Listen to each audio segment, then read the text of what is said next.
Bienvenidos a este capítulo que ya estrictamente ya no va de pájaros.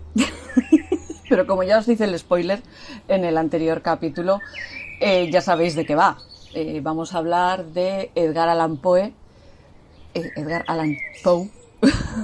correctamente pronunciado, que fue probablemente la inspiración para hacer todo este calendario de Adviento. Ya sabéis que a veces cuando me pongo a pensar en los temas de mis calendarios suelo darle vueltas a la cabeza a ¿de qué te apetece darle la chapa a la gente esta vez? Bueno, pues esta vez me apetecía muchísimo hablar de Edgar Allan Poe, porque en uno de los capítulos del podcast os hablé de Emily Barrett Browning, que fue muy influyente en el propio Edgar Allan, que además se me quedó grabado en mi memoria, y esto es probablemente una de esas anécdotas de la infancia más bizarras que tengo.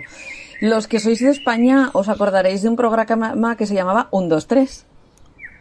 El 1, 2, 3 era un concurso que a mí de niña, bueno, a mí y a prácticamente toda España nos encantaba. Era un concurso que tenía también actuaciones, era muy muy interesante.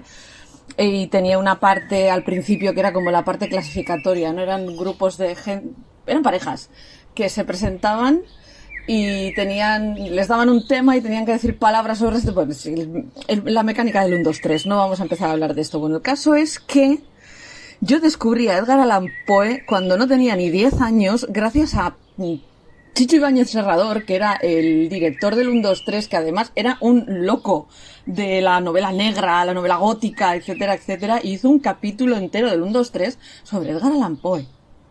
Descubrí allí la existencia del Corazón delator, del barril amontillado, de la caída de la casa Usher. Entonces, claro, a mí me explotó la cabeza a esa edad, descubriendo el autor este.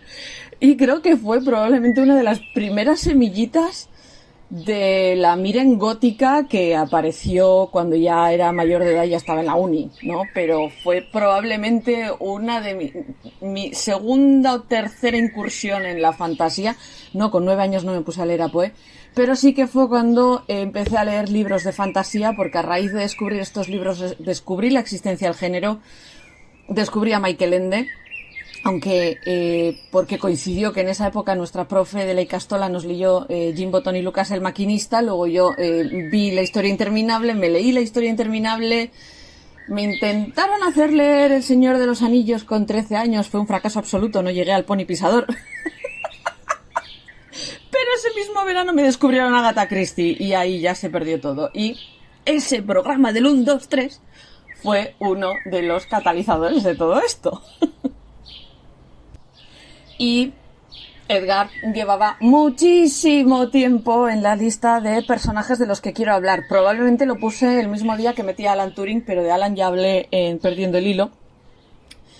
Y de Poe, pues todavía no había tenido la oportunidad de ponerme a hablar, porque siempre encuentro a alguien y digo, es que Poe es muy largo, es que Poe es muy largo, y es que es muy largo, va a hablar mucho rato. Entonces, bueno, pues vais a tener un par rato aquí con el programa de Edgar Allan Poe. Es bastante probable que tenga que dividirlo en 2. Porque no vaya a poder publicarlo todo de un tirón y demás. Pero bueno, ¿qué os va a importar a vosotros? Que os esté yo mucho rato dando la chapa si estáis aquí por esto. Así que bueno, sin más darle vueltas al tema, vamos a meternos en la vida del autor de El Cuervo, que es por lo que estamos todos aquí. Edgar Allan Poe, que nació como Edgar Poe, el Allan es algo posterior, nació el 19 de junio de 1809... y murió el 7 de octubre de 1849. Fue un escritor, poeta, editor y crítico literario americano que es especialmente conocido por su poesía, que es lo que me apasiona a mí, y sus historias cortas, que es ya lo que más me gusta de este señor, particularmente sus cuentos sobre misterio y lo macabro. O sea, que si tenéis a alguien que tenga un airecillo macabro en vuestra familia, un adolescente con afición por las calaveras... regalarle las historias cortas de Edgar, en serio. Probablemente las tenga, pero si no lo ha descubierto todavía, descubridlo vosotros. Se le suele conocer como una de las figuras centrales del romanticismo y la ficción gótica de los Estados Unidos y de la literatura americana, pero ha trascendido todo eso, ya lo consideramos uno de los mayores referentes a nivel mundial del romanticismo y la literatura gótica. Poe fue, a nivel americano, uno de los primeros en publicar historias cortas de manera exitosa. Y se suele considerar que es uno de los pioneros de la ficción detectivesca, del género de la ficción de detectives. Uno de sus mayores exponentes es Arthur Conan Doyle. Ya hablaremos de Conan Doyle y de Wilkie Collins y todos estos. Me los estoy dejando para Halloween. Poe, como ya os he dicho, fue uno de los primeros en poder publicar estas cosas de manera exitosa en América y se le suele acreditar como uno de los grandes contribuidores a la emergencia y a la existencia de la ciencia ficción o de la ficción científica, junto con Julio Verne y toda esta gente.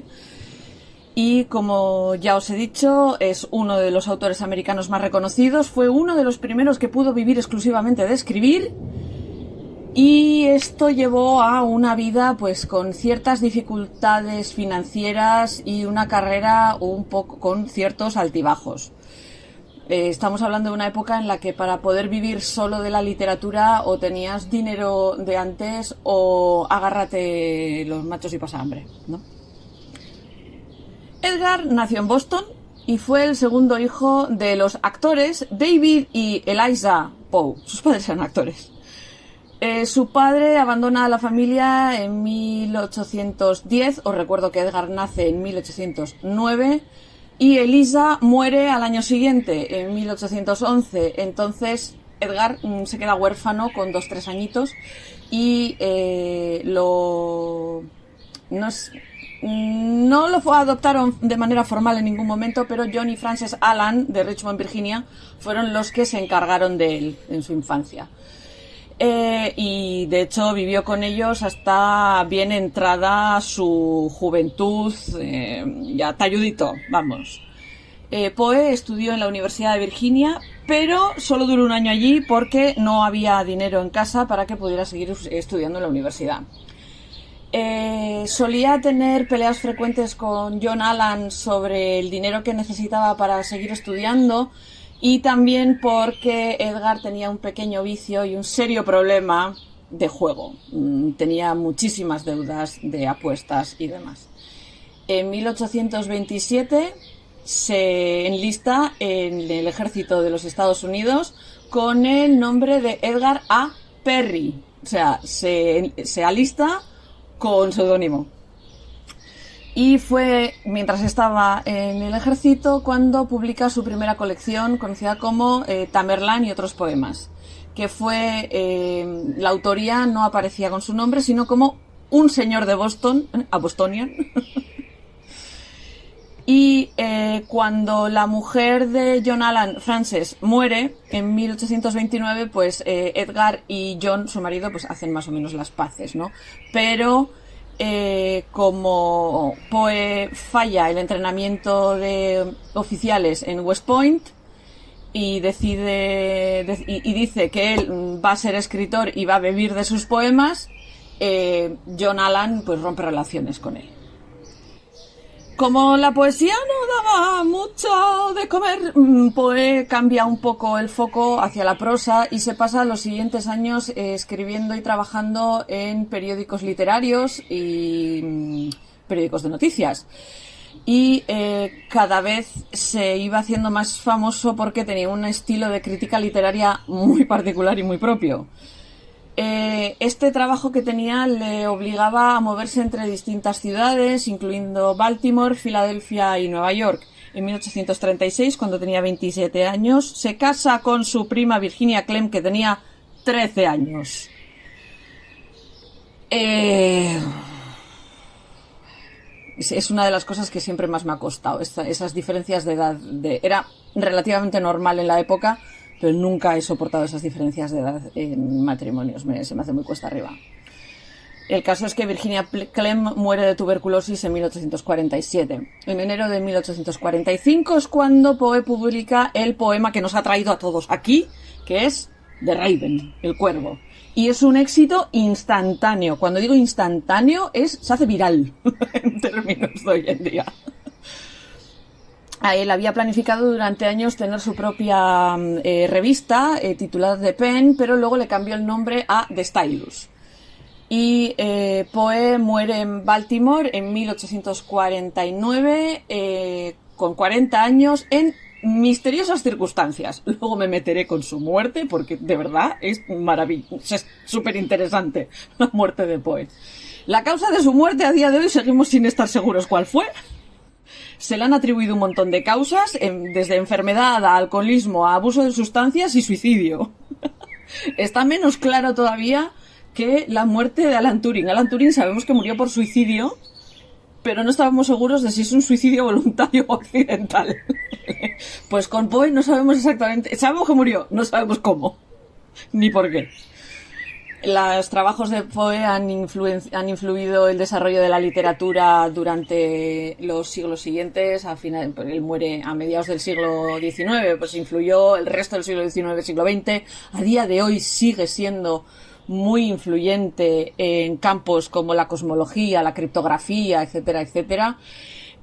Sus trabajos, desde que murió, aparecen a través de toda la cultura popular, en fotografía, arte, alusiones en otras obras literarias, música, películas, televisión.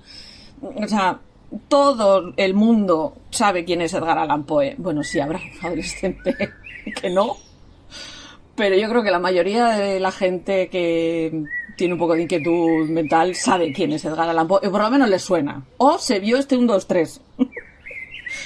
Algunas de sus casas, o las casas en las que vivió a día de hoy, son museos. Y además, el Mystery Writers of America, la Asociación de Escritores de Novelas de Misterio de América, suele dar un premio anual conocido como Edgar a la gente que, pues eso, se distingue en el trabajo del género de misterio y demás. Entre los ganadores del Grandmaster de Edgar Allan Poe Grandmaster Award, que se establece en 1955, el primero, adivinad a quién se lo dieron: a Agatha Christie. Pero es eso, nos encontramos a George Simenon, Graham Greene, Daphne du Maurier, estoy viendo la lista adelante, John le Carré, Ruth Rendell, Speedy James, Mary Higgins Clark, Ira Levin, Stephen King, Ken Follett, Charlaine Harris, de los fans de True Blood. Ella es la autora. Michael Connelly, y el último se ha execuado Don Andrews y Lee Child. R.L. Stein. O sea, aquí hay mucha gente que se dedica a escribir novela de misterio que ha recibido el Grandmaster, pero el primero se lo dieron a Agatha Christie. Bueno, me voy por la tangente. Así que vamos a meternos en su vida y milagros. Ya sabéis que me suele gustar hacer como una pequeña introducción y luego nos metemos de cabeza. Edgar Allan Poe, como os dije, Edgar Poe, cuando nació era Edgar Poe, nace en Boston, Massachusetts, el 19 de enero de 1809 y es el segundo hijo del actor David Poe Jr. y la actriz de origen inglés Eliza Poe. Tuvo un hermano mayor que se llamaba Henry y una hermana más joven de nombre Rosalie, y su abuelo, David Poe, había inmigrado desde County Cavan, Irlanda, alrededor de 1750. O sea que la familia tiene origen irlandés y británico. Su padre, como ya os he dicho, se la aspira en 1810 y su madre muere un año después por tuberculosis.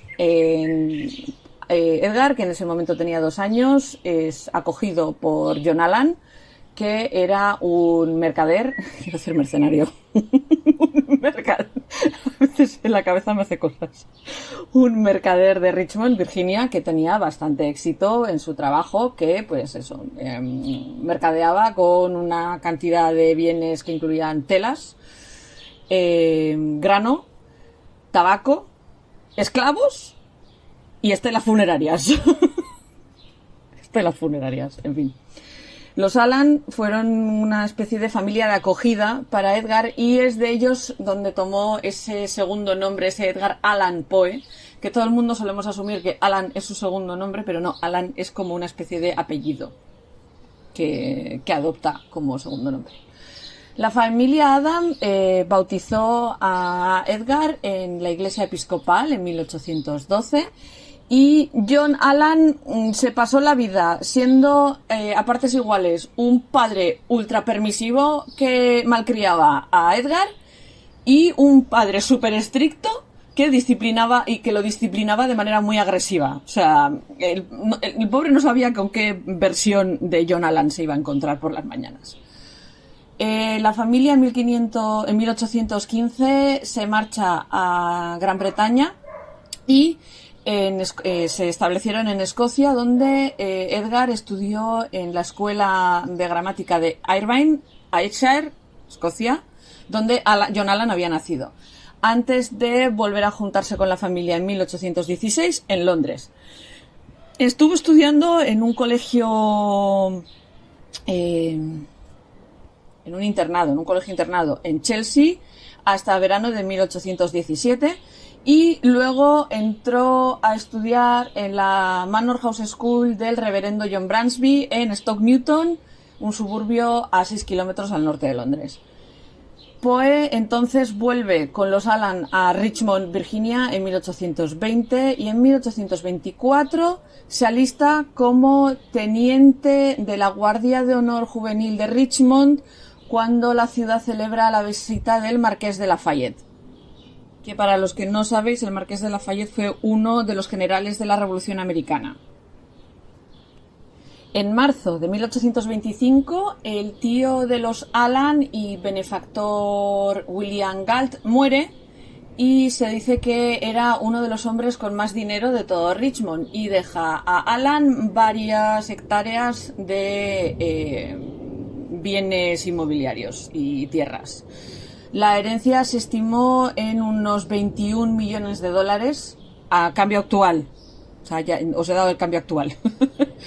Y para verano de 1825, John Alan celebra esta lluvia de oro que le ha caído encima, comprándose una casa de ladrillo de 2 alturas llamada Moldavia. Lo de una casa de ladrillo a nosotros nos puede parecer lo más normal del mundo, pero esto es América, ¿vale? Es Estados Unidos. Todavía hacen las casas de contrachapao. Antes de entrar en la Universidad de Virginia, en febrero de 1826, se dice que pudo haber una especie de promesa de matrimonio de Edgar con Sarah Elmira Royster, pero no se llevó a cabo el matrimonio y Edgar se va a la universidad a estudiar lenguas antiguas y modernas. Este era de los míos. La Universidad de Virginia en aquella época estaba en pañales porque acababa de fundarse, como quien dice, bajo los ideales de Thomas Jefferson, que había sido su fundador. Tenía unas reglas muy estrictas en contra del juego y las apuestas, en contra de las carreras de caballos, las pistolas, las armas de fuego, el tabaco y el alcohol, pero todo Dios pasaba olímpicamente de estas normas. Jefferson estableció un sistema de autogobierno estudiantil, permitiendo que los estudiantes fueran los que decidieran qué era lo que querían estudiar, que se encargasen ellos mismos de dónde iban a vivir y que fueran ellos los que se chivasen de todas las cosas ilegales que hacían los demás a los profesores y demás cuerpo facultativo. Y Jefferson era conocido porque invitaba frecuentemente a estudiantes destacados de la universidad a cenar con él en Monticello, que era su residencia principal, era una plantación que, bueno, nunca me dejéis hablar durante mucho rato de Thomas Jefferson porque me voy calentando poco a poco. Uno de mis trabajos en la carrera de filosofía política fue sobre Thomas Jefferson y... no era una buena persona, aunque no os lo pueda parecer de buenas a primeras. No sabemos si entre estos estudiantes en algún momento llegó a estar Edgar, pero era algo que Thomas Jefferson solía hacer. Cuando Jefferson muere en julio de 1826, otro estudiante en una carta que escribió dice que Edgar estaba en el funeral, estuvo presente en el funeral. Este sistema de estudios de la universidad era caótico. O O sea, y había muchísimos estudiantes que dejaban de estudiar. O sea, porque era tan caótico y tenía tan poca disciplina que era súper fácil perderse por el camino. Durante la época que pasó Edgar allí, perdió el contacto con su prometida y también, digamos que se distanció de su padre adoptivo por las deudas de juego que tenía. Según Edgar, John Allan no le había dado suficiente dinero para registrarse para las clases, comprar los textos que tenía que estudiar o para conseguir muebles para un dormitorio. John Allan le volvió a mandar dinero y ropa, pero las deudas de Poe, que era jugador y era muy malo, seguían aumentando. Tuvo que dejar la universidad después de un año, pero como no se sentía bienvenido de vuelta en Richmond, especialmente después de enterarse de que su prometida Sarah se había casado con otro hombre, pues en vez de volver a Richmond se fue a Boston en abril de 1827 y pues se mantuvo a flote trabajando como secretario y contribuyendo en algunos periódicos. Fue entonces cuando empezó a utilizar el seudónimo de Henry Le René durante este periodo. Como Poe no tenía suficiente dinero para mantenerse a sí mismo, decidió tomar la salida relativamente habitual entre muchos hombres en Estados Unidos de meterse en el ejército. Como soldado raso el 27 de mayo de 1827, utilizando el nombre de Edgar A. Perry. Aunque él cuando se alistó dijo que tenía 22 años, realmente tenía 18. Y esto también es súper habitual. Lo hizo mi abuelo durante la Guerra Civil. Dijo que tenía 18 y tenía 17 todavía. Primero sirvió en Fort Independence, en el puerto de Boston, y cobraba $5 al mes. Ese mismo año fue cuando publicó su primer libro, como ya os he dicho, una colección de 40 páginas de poesía llamada Tamerlán y otros poemas, atribuido, como ya os he dicho, a un bostoniano. Se imprimieron 50 copias y nadie le hizo ni puñetero caso al libro. Edgar, que estaba en el primer regimiento de artillería, fue entonces enviado a Fort Moultrie en Charleston, Carolina del Sur, y luego fue promovido a artificiero cuando se embarcó en el Waltham el 8 de noviembre de 1827.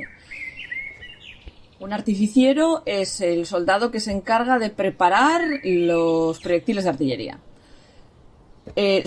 Su sueldo dobló, pasó de ser de $5 al mes a $10 al mes, y Poe sirvió en este puesto durante 2 años, consiguiendo el rango de sargento mayor de artillería, el rango más alto que se puede conseguir para un oficial que no ha hecho carrera de oficial, o sea que ha empezado desde el rango de abajo.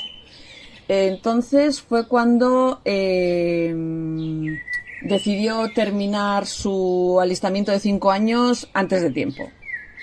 ¿Cómo lo hizo? Pues Poe fue a donde su oficial principal, el teniente Howard, y le contó que había mentido con su nombre y había mentido con su edad. O sea, le había explicado sus circunstancias y el teniente Howard le prometió a Poe permitirse ser...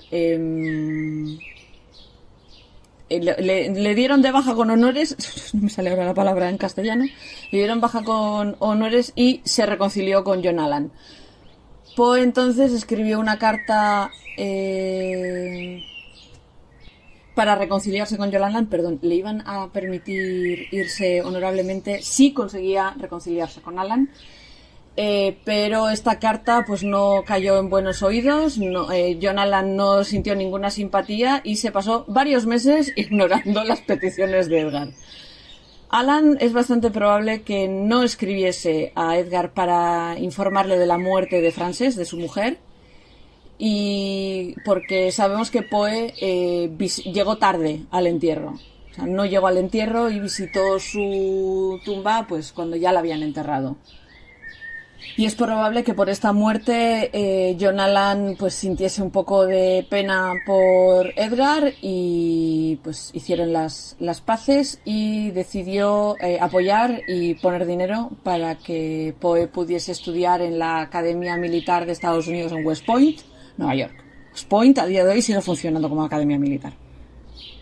Entonces el ejército lo da de baja el 15 de abril de 1829 porque consiguió alguien que se quedase con su puesto.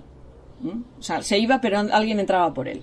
Antes de entrar en West Point, se fue a Baltimore durante una temporada, donde estuvo viviendo con su tía viuda, María Clem, y es su hija, Virginia Eliza Clem, su hermano Henry y la abuela Elizabeth Cairns Poe, que estaba inválida. Ese septiembre, Poe recibe sus primeras palabras de ánimo que recuerda haber escuchado nunca, en una revisión de sus escritos de poesía por el crítico John Neal, que era muy famoso, era muy importante, que fue lo que hizo que Poe le dedicase uno de sus siguientes poemas a Neal en su segundo libro, que se titulaba Al-Araf, Tamerlane y unos poemas menores, que publicó en Baltimore en 1829. Edgar viaja a West Point y se matricula como cadete el 1 de julio de 1830. Mientras tanto, en octubre de 1830, John Allan se casa con su segunda esposa, Louisa Patterson. Y este matrimonio, que fue un desastre porque estaban todo el día peleándose con Poe, porque Allan tuvo varios hijos fuera del matrimonio, lo que llevó a que John Allan desheredase por completo a Edgar. Edgar entonces tiene que dejar West Point porque no tenía dinero y hace que le metan un consejo de guerra para echarle. Provoca un consejo de guerra para que le echen. El 8 de febrero de 1831 estaba fue juzgado por dejación de órdenes, por desobedecer órdenes, porque no se presentaba a las formaciones, no se presentaba a las clases y no se presentaba a la iglesia. Sabiendo que le iban a declarar culpable, Poe dijo que él no era culpable de los cargos para que le echasen más rápido. Es entonces cuando en febrero de 1831 Poe se marcha a Nueva York y publica su tercer volumen de poemas, que tituló simplemente Poemas. Este libro fue financiado con la ayuda de sus compañeros cadetes de West Point. Algunos de ellos llegaron a donar hasta 75 céntimos para la causa y en total consiguió reunir unos $170. Parece ser que Poe, mientras estaba en West Point, se dedicaba a escribir versos satíricos que les hacían muchísima gracia a sus compañeros, y todo Dios estaba esperando que este tipo de poemas también fuesen así. El caso es que el libro fue impreso por Elan Bliss de Nueva York y le pusieron como segunda edición.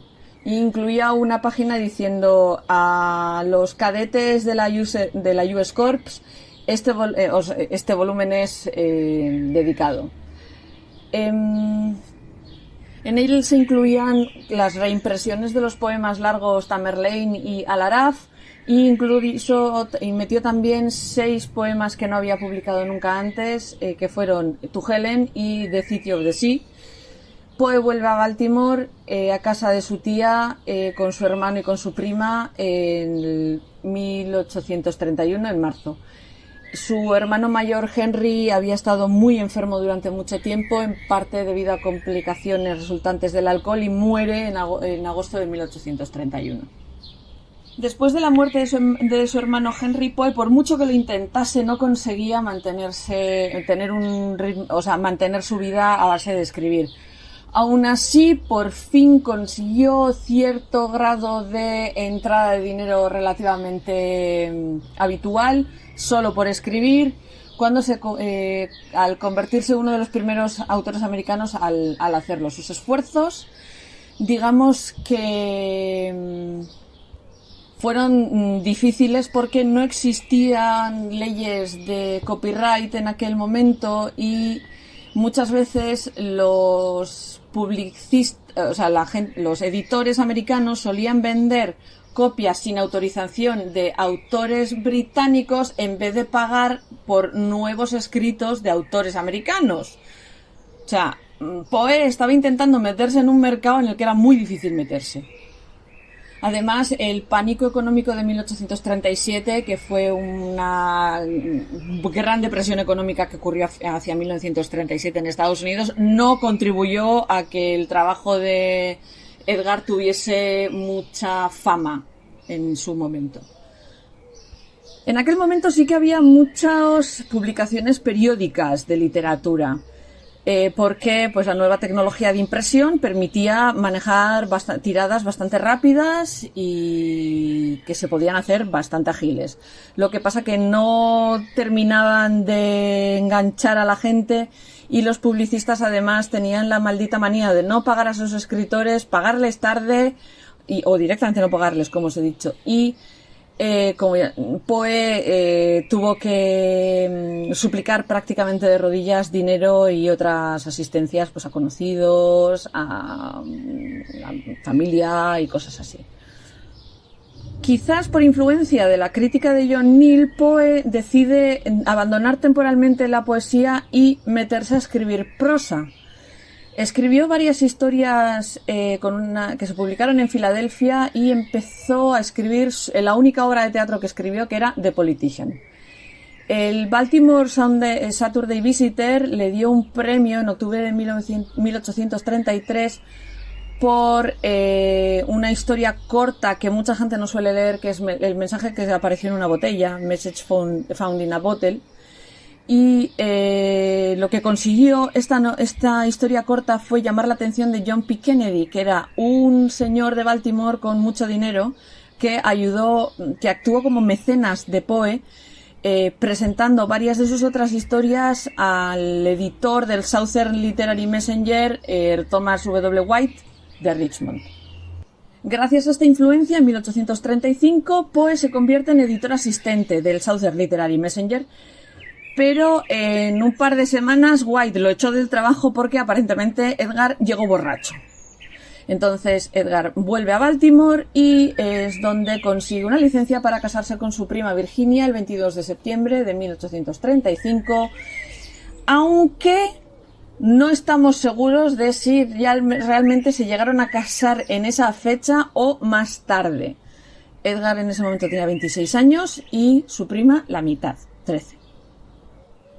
Poe consigue que White lo restablezca como editor, como asistente editor, porque le promete que se va a portar bien y vuelve a Richmond con Virginia y la madre de Virginia, su tía. Estuvo trabajando en The Messenger hasta enero de 1837. Durante este periodo, Poe hizo aumentar la circulación de la revista de 700 ejemplares a 3.500. Publicó varios poemas, escribió muchísimas críticas de libros, ensayos y artículos, así como varias historias en esta revista. El 16 de mayo de 1836, él y Virginia se casaron oficialmente en la iglesia presbiteriana y falsificaron la edad de Virginia diciendo que tenía 21. En 1838 se van a vivir a Filadelfia, donde vivieron en 5 casas diferentes entre 1838 y 1844. O sea que esto os puede indicar lo complicada que era la situación económica de la familia, si tenían que cambiar tanto de casa. Ese mismo año se publica la única novela de Edgar Allan Poe, The Narrative of Arthur Gordon Pym of Nantucket. Os la leéis. Que fue publicada, reconocida y fue ampliamente criticada. Cuando digo criticada no digo mala crítica, sino criticada que se la leyeron muchos críticos y se escribieron críticas sobre el libro. En verano de 1839 se convirtió en el editor asistente del Barton Gentleman's Magazine y publicó muchos artículos, historias y sus propias críticas y revisiones. Reforzando la reputación que había establecido en The Messenger como uno de los mejores críticos literarios de América. También en 1839 la colección de cuentos de lo grotesco y lo arabesco se publicó en 2 volúmenes, aunque Poe, digamos que recibió muy poco dinero por esto y estos libros no fueron especialmente bien recibidos. O sea, la recepción fue un poco mixta. En junio de 1840, Poe publica un panfleto anunciando sus intenciones de empezar su propia revista llamada The Stylus, aunque originalmente, como ya os he dicho, quería ponerle de nombre The Pen, ya que se hubiera basado en Filadelfia y Penn es el diminutivo de Pensilvania, carajo, que no me salía. Compró espacio para hacer un anuncio el 6 de junio de 1840 en el Philadelphia Saturday Evening Post, pero Edgar Allan Poe muere antes de que se pueda llegar a producir esta revista. De nuevo, un año después de entrar a trabajar en Bartons, cambia de trabajo y empieza a trabajar como escritor y coeditor de Graham's Magazine, que fue una publicación mensual muy exitosa. El último número del Graham's, de 1841, Poe era uno de los cofirmantes de una nota editorial celebrando el tremendo éxito que la revista había tenido el año anterior. Y es también en esta época cuando Poe intenta conseguir una posición en el gobierno de John Tyler, que fue uno de los presidentes de Estados Unidos, el número 10. No me sé todos. Diciendo que era un miembro del Whig Party. Intentó que lo nombrasen para la United States Custom House en Filadelfia, porque era conocido de Robert, el hijo del presidente Tyler, y amigo de Frederick Thomas, que era otro amigo de Poe. O sea, tenían a este amigo en común entre Robert Tyler y Edgar. O sea, nepotismo puro y duro. Amiguismo, perdón. Y digamos que cuando le pusieron una reunión con el presidente para discutir este nombramiento a mediados de septiembre de 1842, no aparece Edgar, dice que ha estado enfermo, pero todo Dios está convencido que es que tenía una borrachera de tal calibre que no pudo ni salir de casa. Se le prometió que le darían un nombramiento, pero eventualmente todas las posiciones de la administración de Tyler las cubrieron otras personas. En enero de 1842, de pronto Virginia, su mujer, empieza a ponerse mala, mostrando signos de tuberculosis, mientras estaba entreteniendo a invitados cantando y tocando el piano. Y Poe lo describió como notó como una vena se le rompía en la garganta. Ella se recuperó solo parcialmente y Poe, a causa del estrés sufrido como resultado de la enfermedad de Virginia, bebe más todavía. Deja el Graham, intenta conseguir una nueva posición y de nuevo intenta conseguir una posición en el gobierno, pero no lo consigue. Finalmente decide volver a Nueva York, donde trabaja durante un tiempo en el Evening Mirror antes de convertirse en el editor del Broadway Journal, y después acaba siendo el dueño del Broadway Journal. Poe en esta posición acaba alienándose y peleándose con el resto de escritores, llegando a acusar a algunos de ellos de plagio. En enero de 1945 es cuando el poema El Cuervo aparece en el Evening Mirror y se vuelve una sensación popular y viral. Hizo que Poe, de manera instantánea, se convierta en un nombre que todo Dios reconocía, aunque en el momento solo le pagaron lo que a día de hoy serían $311 por la publicación. Bajo su dirección, el Broadway Journal falla y desaparece en 1846, y Poe entonces se va a vivir a una granja en Fordham, Nueva York, en lo que luego sería de Bronx, bueno, en la zona de Bronx, que entonces pues no era lo que hoy era parte de la ciudad. Este hogar, conocido como la Edgar Allan Poe Cottage, fue recolocado de sitio a un parque cerca de la esquina sudeste del Grand Concourse y Knightsbridge Road. Y mientras vivía allí, Poe tuvo una muy buena relación con los jesuitas de la St. John's College, que a día de hoy es conocida como Fordham University.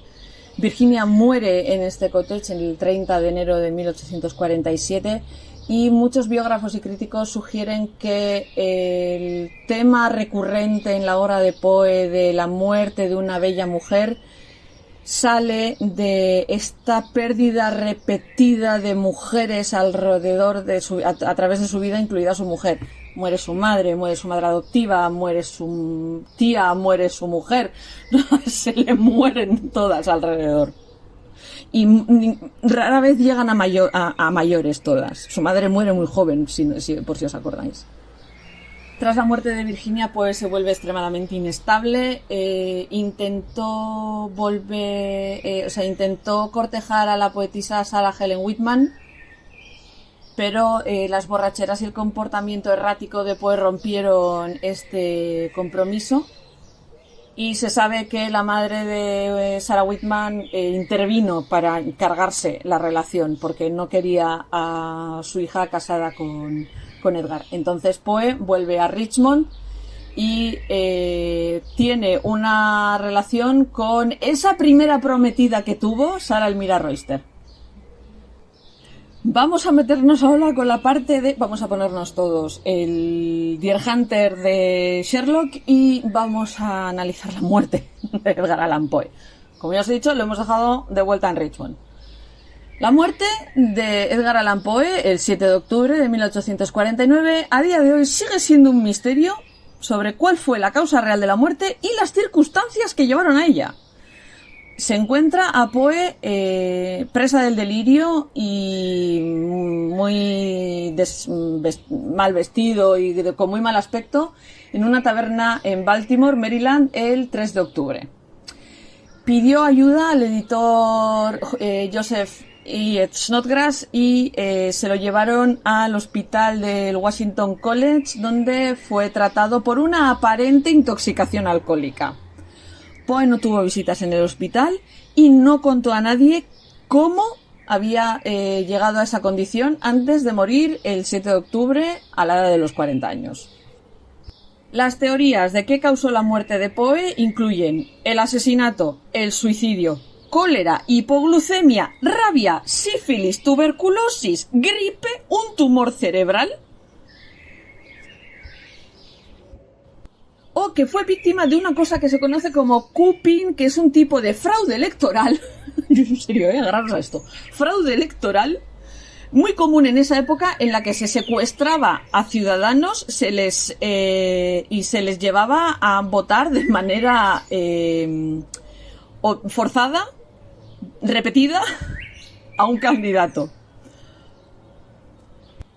El caso es que, con todos los antecedentes que tiene Poe, todos diríamos, esto ha sido una borrachera horrible. Pues no, hay pruebas de que probablemente ni siquiera estaba borracho realmente.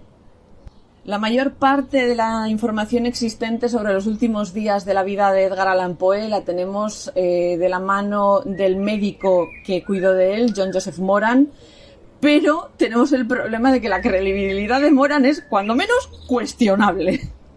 Poe fue enterrado en la First Presbyterian Church Burying Ground después de un pequeño funeral, pero en 1875 sus restos fueron excavados y llevados a un nuevo enterramiento con un monumento más grande, y este nuevo monumento también marca el sitio de último descanso de su mujer Virginia y de su suegra María.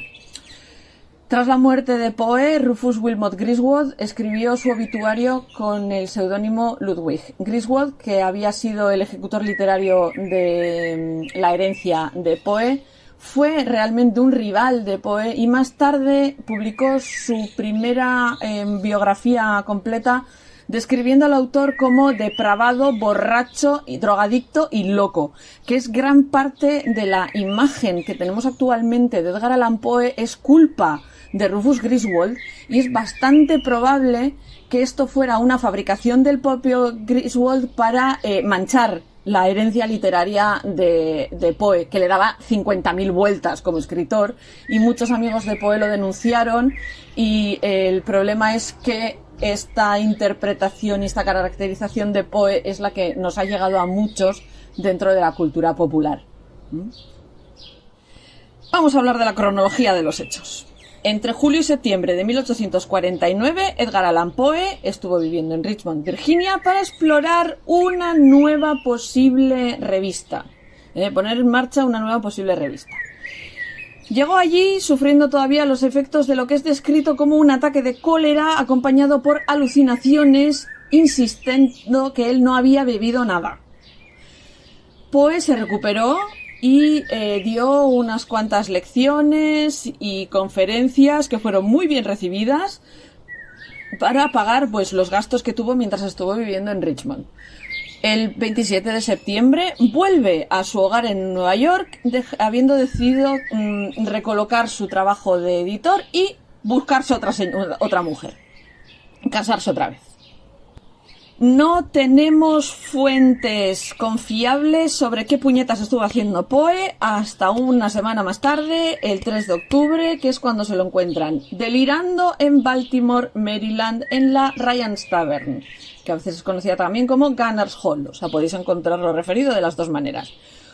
Un impresor llamado Joseph W. Walker mandó una carta pidiendo la ayuda de Joseph E. Snodgrass, que era un conocido de Poe. En la carta que le escribió le dice: querido señor, hay un hombre con bastante mal aspecto y estado de salud en la dirección, que parece darse a conocer bajo el nombre de Edgar Allan Poe, que parece estar en muy mal estado y que dice que lo conoce. Y yo le aseguro que está en necesidad de una asistencia inmediata. Yours in haste, Joseph W. Walker. Snodgrass más tarde dice que esta nota decía que Poe estaba en un estado de bestial intoxication, traducción directa. El registro de la carta existe, estas palabras no aparecen en la carta. La crónica de Snodgrass describe a Poe como una apariencia repulsiva, con el pelo fatal, mal vestido, sin limpiarse y una mirada sin luz y vacía.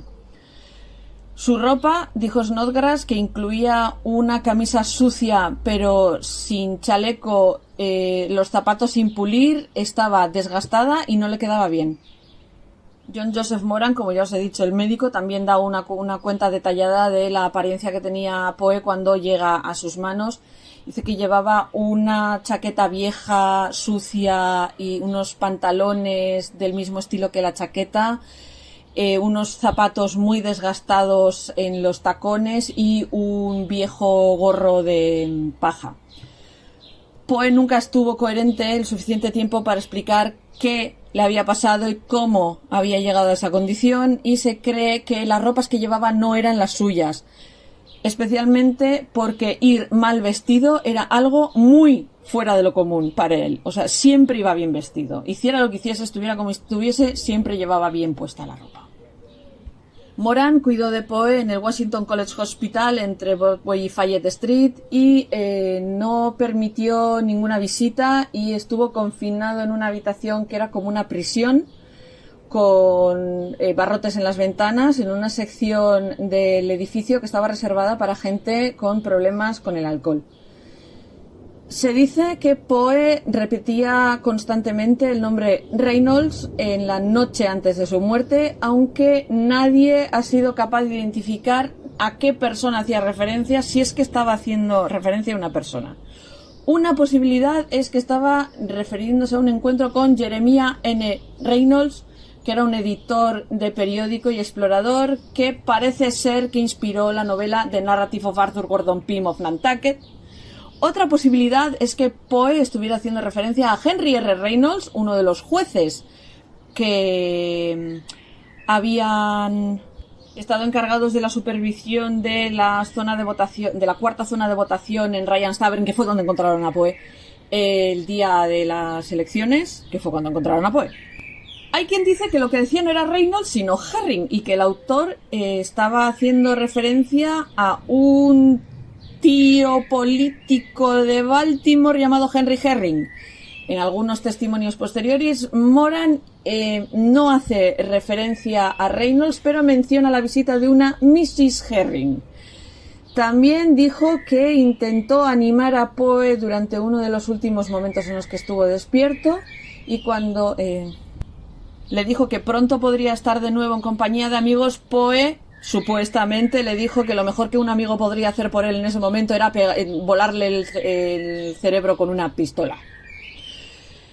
El estado de Poe era muy alterado y hizo referencia a, o sea, habló de una esposa en Richmond.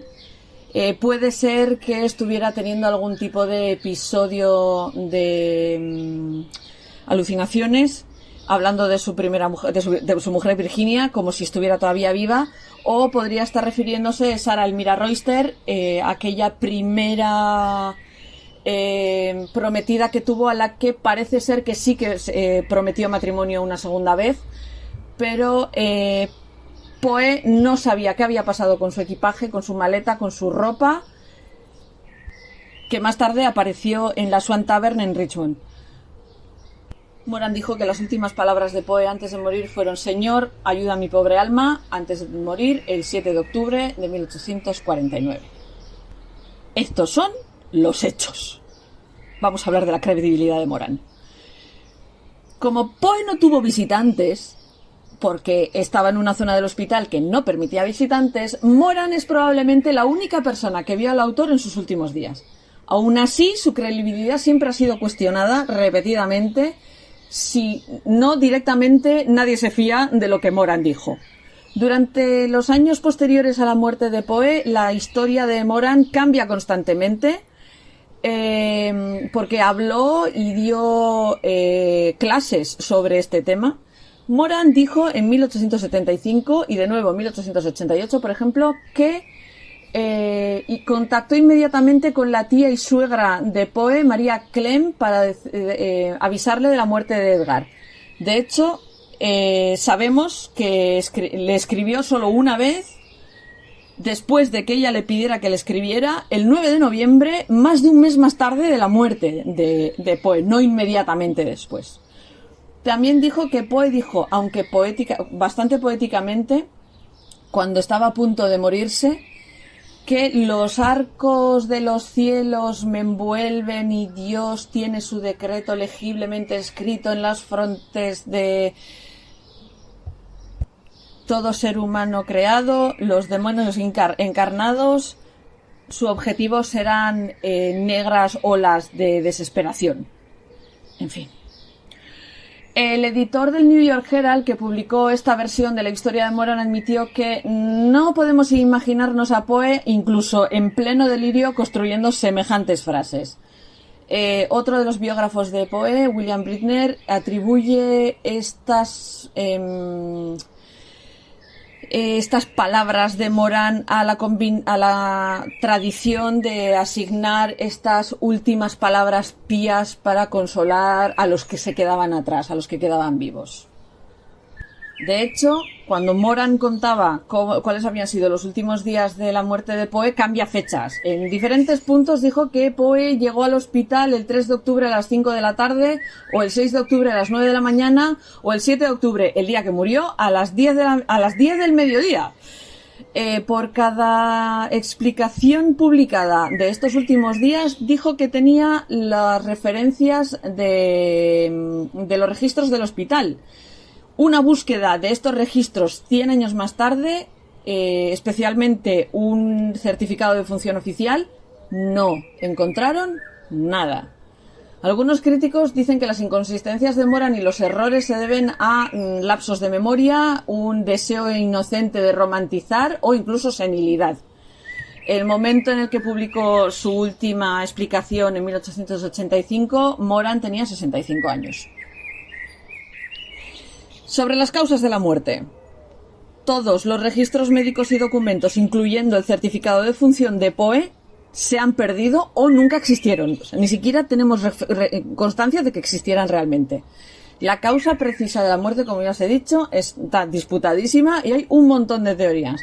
Muchos biógrafos han dicho que el problema, se han metido con este problema y han llegado a diferentes conclusiones, desde la hipoglucemia a la conspiración para matarlo.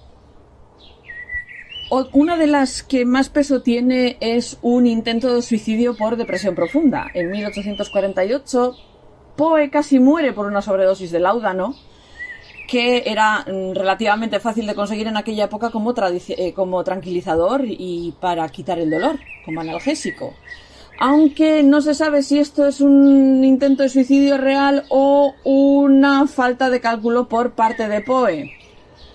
Porque esto fue un año antes, entonces un año después pues no sabemos si es que lo intentó y le salió a la primera o fue otra cosa directamente. Un análisis psicológico de sus escritos de esta última época del 2020 teoriza que Poe, en la época en la que muere, estaba sufriendo de un episodio depresivo mayor y que no se puede descartar el suicidio. Y aunque la mayoría de los que han estudiado la obra de Poe dicen que sí, efectivamente, la depresión es algo que marca mucho su forma de escribir, el suicidio está relativamente ausente en los escritos de Poe. O sea, no es un tema con el que estuviera obsesionado, etcétera, etcétera.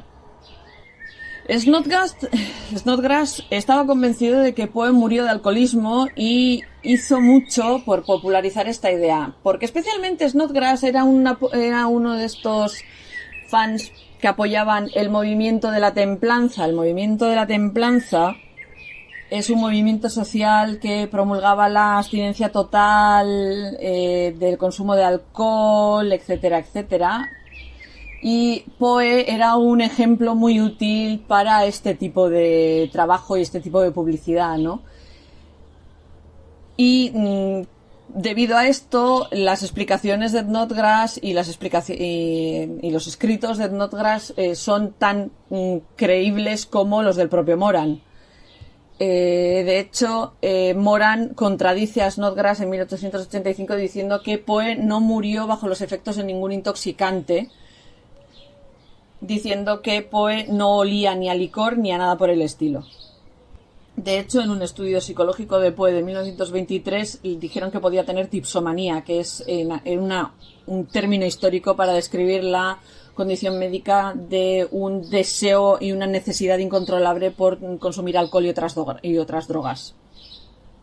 La caracterización de Poe como un alcohólico incontrolable está muy disputada. Ya os he dicho que probablemente tenga que ver con esa imagen que creó su rival cuando escribió su primera biografía, porque tenemos los registros y los escritos de uno de sus compañeros de borracheras habitual durante una época, Thomas Mainreed, que decía que a los dos les encantaba pegarse unas juergas del copón, pero que Poe nunca iba más allá de la borrachera alegre, digamos de alguna manera, y que aunque es uno de los fallos de Poe, no era algo ni habitual ni costumbre.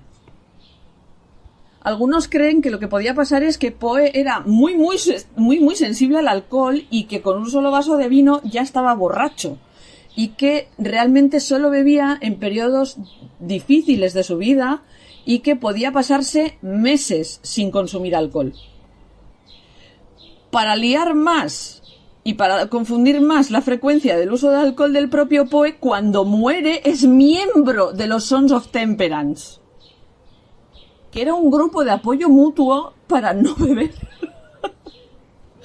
William Glenn, que administró el juramento de Poe, escribió años más tarde que la comunidad de la templanza no tenía la razón para creer que Poe había violado este juramento mientras estaba en Richmond. Las sugerencias de que fuera una sobredosis de drogas también se han probado que no son reales, aunque sigue escribiéndose sobre el tema. Thomas Dunn English, un enemigo jurado de Poe y médico, insistía que Poe no era un drogadicto.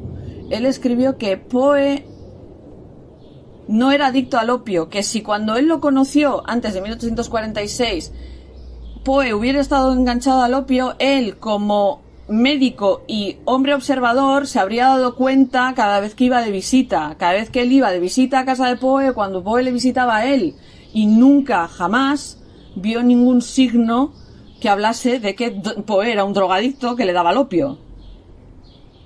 Como ya os he dicho, hay numerosas causas propuestas durante los años, incluidas formas raras de enfermedades cerebrales como un tumor, diabetes, varios tipos de deficiencias enzimáticas, sífilis, apoplejía, delirium tremens, epilepsia, inflamación meningitis.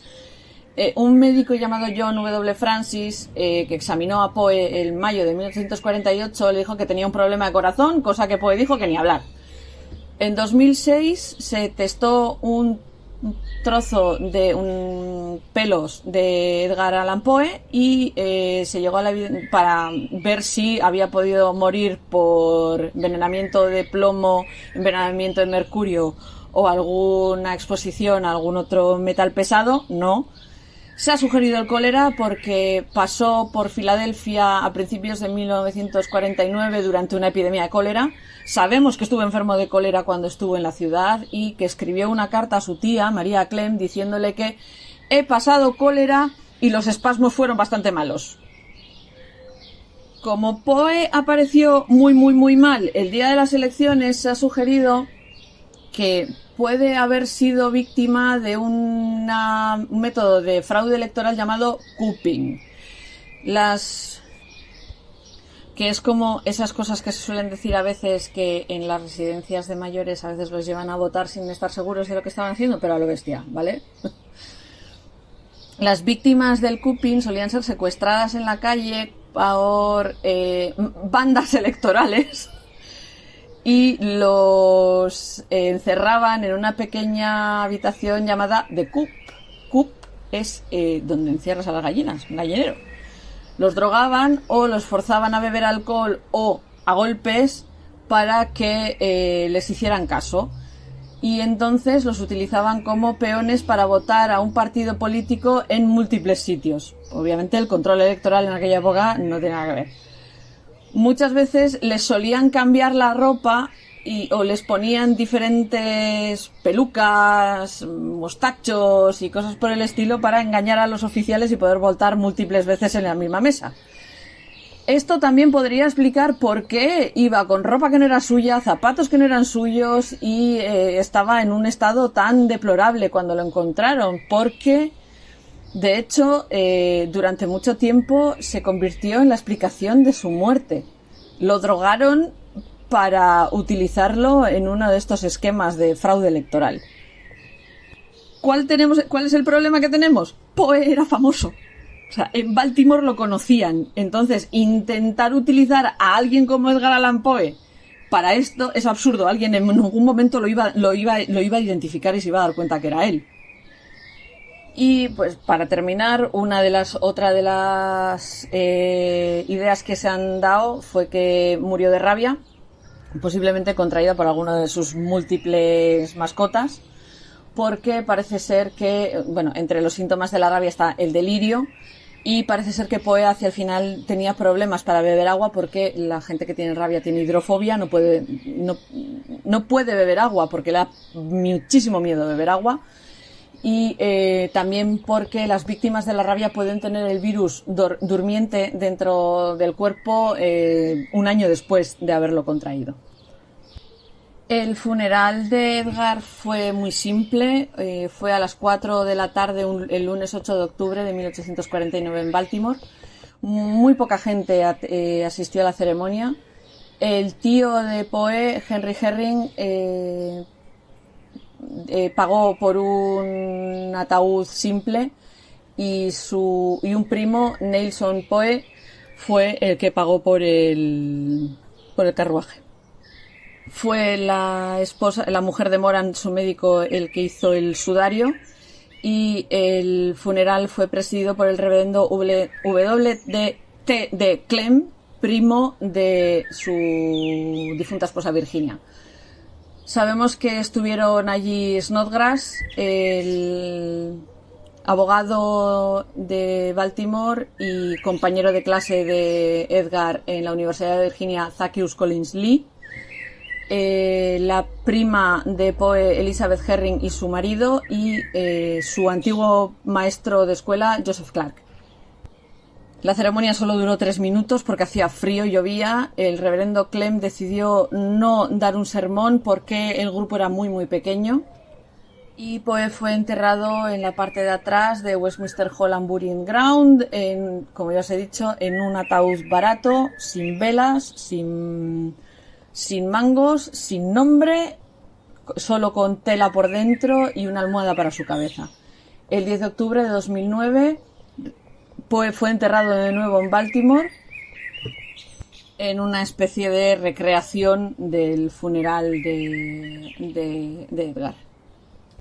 Para que sepáis que este hombre ya venía crucificado desde la infancia, como ya os he dicho, lo enterraron en una tumba sin marcar, hacia la esquina trasera de la iglesia, cerca de su padre, David Poe Sr., la estela funeraria de mármol italiano que había pagado Nelson Poe, su primo, fue fabricada por Hugh Sisson, que es un escultor que se encuentra por todos los cementerios de Baltimore. El caso es que un tren descarriló, se metió dentro del taller de este escultor y se llevó por delante la estela funeraria de Poe antes de que pudieran ponerla, y como no había dinero para un nuevo monumento, digamos que estuvo marcada con un bloque de piedra arenisca en la que simplemente se ponía número 80. En 1873, el poeta Paul Hamilton Hayne visitó la tumba de Poe y publicó una carta denunciando en un periódico el estado deplorable y la condición horrorosa de la tumba de Poe, y pidió por favor que alguien hiciese un monumento mejor. Sarah Sigourney Rice, una profesora de Baltimore, se aprovechó de este renovado interés por el enterramiento, por el sitio donde estaba enterrado Poe, y pidió personalmente, hizo una especie de colecta de fondos. Mucha gente en Baltimore y a través de todos los Estados Unidos contribuyó a ello, y se hizo un monumento diseñado por el arquitecto George A. Frederick de Baltimore, y de nuevo Hugh Sisson fue el encargado de hacerlo. Esta vez no hubo ningún tren que se lo llevara por delante. Se hizo un medallón con la imagen de Poe por parte del artista Adalbert J. Wolk, y el coste total del monumento ascendió a $63.300 a día de hoy. Poe fue reenterrado el 1 de octubre de 1875 en un nuevo lugar cerca de la parte delantera de la iglesia de Westminster, una celebración que se desarrolló de nuevo en esta nueva tumba el 17 de noviembre. Me acabo de dar cuenta que es mi aniversario de boda. 17 de noviembre. Ahora ya no se me va a olvidar nunca esto. De todas formas, en el sitio original de enterramiento de Poe se dejó una marca, pero no la pusieron en el sitio correcto. Entre los que asistieron a este reentrenamiento estaba el primo de Edgar, Nelson Poe, que fue el que dio el elogio diciendo que era uno de los mejores hombres y de mejor corazón que él había conocido nunca. También estaba Snodgrass, y aunque se invitó a varios poetas importantes, el único que llegó a ir fue Walt Whitman. Pero Alfred Tennyson no pudo ir, pero mandó un poema que se leyó en la ceremonia, que voy a intentar traducir como pueda. El destino una vez se lo denegó, la envidia una vez lo difamó, la malicia una vez mintió sobre él, y ahora el cenotafio declara su fama. Lo siento muchísimo, Alfred Tennyson. Alfred Tennyson, que es otro de esos grandes poetas, The Lady of Shalott, que es uno de sus poetas que Lorena McKennitt le puso música. Buscad en Spotify o donde sea The Lady of Shalott y escucháis la letra de Tennyson. Volviendo a Poe, el caso es que para poder desarrollar este reenterramiento, etcétera, etcétera, había que excavar los restos de Poe. Bueno, pues les costó encontrar el cuerpo. Primero exhumaron a un soldado de 19 años de Maryland, Philip Mosher, y cuando por fin localizaron a Poe como es debido y abrieron su ataúd, un testigo dijo que la calavera estaba en excelente condición y era fácil de reconocer a Poe por su reconocible frente. Todos hemos visto esos retratos de Poe donde se le ve un frontón del tamaño de la Astelena. Unos años más tarde, los restos de su esposa Virginia se movieron también a este mismo enterramiento, porque el cementerio donde ella estaba enterrada fue destruido en 1875 y como no quedaba nadie de su familia para reclamar sus restos, fue William Gill, uno de los primeros biógrafos de Poe, el que reunió sus huesos y los guardó en una caja bajo su cama. Y finalmente, el 19 de enero de 1887, los enterraron junto con su marido en el 76º aniversario del nacimiento de su marido y casi 10 años después de que se erigiera este monumento. El 9 de octubre, el día después del enterramiento de Poe, se escribió el obituario que fue un asesinato de la persona brutal por parte de alguien que firmó solo como Ludwig. Un obituario florido que alternaba entre darle coba al muerto y por sus habilidades y por su elocuencia y condenándolo por su temperamento y su ambición.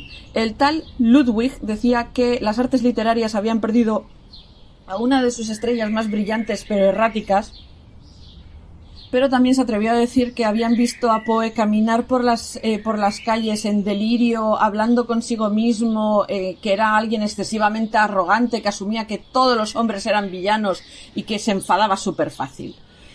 Años más tarde se descubrió que el tal Ludwig no era otro que Rufus Wilbur Griswold, como ya os he dicho antes, antiguo colega, conocido de Poe, ejecutor de su herencia literaria y incluso cuando el propio Poe estaba vivo, Griswold ya andaba cargándose la reputación de Poe. Porque obviamente Poe le daba 50.000 vueltas como escritor. Como ya os he dicho antes, por desgracia para todos, este obituario se convirtió en la caracterización estándar sobre quién era Poe y cómo era Poe. Y a día de hoy todavía muchas veces cuando vemos representaciones en la cultura popular de Edgar lo vemos muriendo así, ¿no? Perseguido por fantasmas y demonios que solo estaban en su cabeza. Históricamente, Griswold ha sido considerado el ejecutor literario de Poe, porque el propio Griswold dijo que Poe le había pedido que fuera su ejecutor literario. De hecho, el propio Griswold era agente de varios autores americanos, pero no hay ni un solo documento firmado por Poe estableciéndolo como ejecutor de su herencia literaria. Y es bastante posible que Griswold engañase a la única sobreviviente, que era su suegra, María, para hacerle creer que Poe le había dicho que era él el que se iba a encargar de sus obras y de las republicaciones y todas estas cosas. Cuando en 1850 Griswold, junto con James Russell Lowell y Nathaniel Parker Willis, presentan una colección de los trabajos de Poe junto con una pieza biográfica llamada Memoria del autor, en la que se muestra una vez más este carácter depravado, borracho y drogadicto y loco de Poe, parece ser que muchas de las partes de la biografía fueron inventadas por Griswold y fue fuertemente denunciado por la gente que realmente había conocido a Poe, incluida Sarah Helen Whitman, con la que casi se casa, Charles Frederick Briggs, George Graham y demás. La razón por la que esta imaginería de Griswold se convirtió en la explicación más popularmente aceptada fue en parte porque es que no había ninguna otra biografía sobre Poe disponible y como a la gente le gusta más un escándalo que la realidad, se publicó muchísimas veces. Y se ha mantenido en vida porque mucha gente tiende a asumir que Poe era muy similar a sus personajes ficticios. O porque directamente hay gente que le da emoción leer algo escrito por alguien tan malvado y tan depravado y tan desastroso, etcétera, etcétera. Y no es hasta 1941 en la que se demuestra que muchas de las cartas que aparecen en estas memorias del autor escritas por Griswold, supuestamente escritas por Poe, realmente las había escrito el propio Griswold. Así que vamos a hacer una ouija, vamos a traer a Griswold, le vamos a dar una colleja y vamos a darle mimos a Edgar Allan Poe, que, como he dicho, ha sido muy maltratado por la posteridad, a pesar de ser una de las personas con una de las imaginaciones más maravillosas del mundo. Tener una imaginación tétrica y escribir sobre fantasía oscura no te convierte en una mala persona. Pero Edgar Allan Poe tuvo el problema de vivir en la época en la que vivió, escribir sobre los temas sobre los que escribió, y así nos luce el pelo. Y con vuestro permiso, porque esto ya se va alargando de 1 hora... y me queda todavía toda la parte de la obra literaria. Voy a dividir el podcast en 2 trozos y os prometo que tendréis la segunda parte antes de que termine la semana. Espero que esta parte os haya resultado muy interesante, tanto y que os haya conseguido trasladar un poco quién era Edgar Allan Poe y os haya conseguido transmitir que esa imagen que podéis tener de él, de atormentado, borracho y perseguido por sus demonios, no era real. ¿Vale?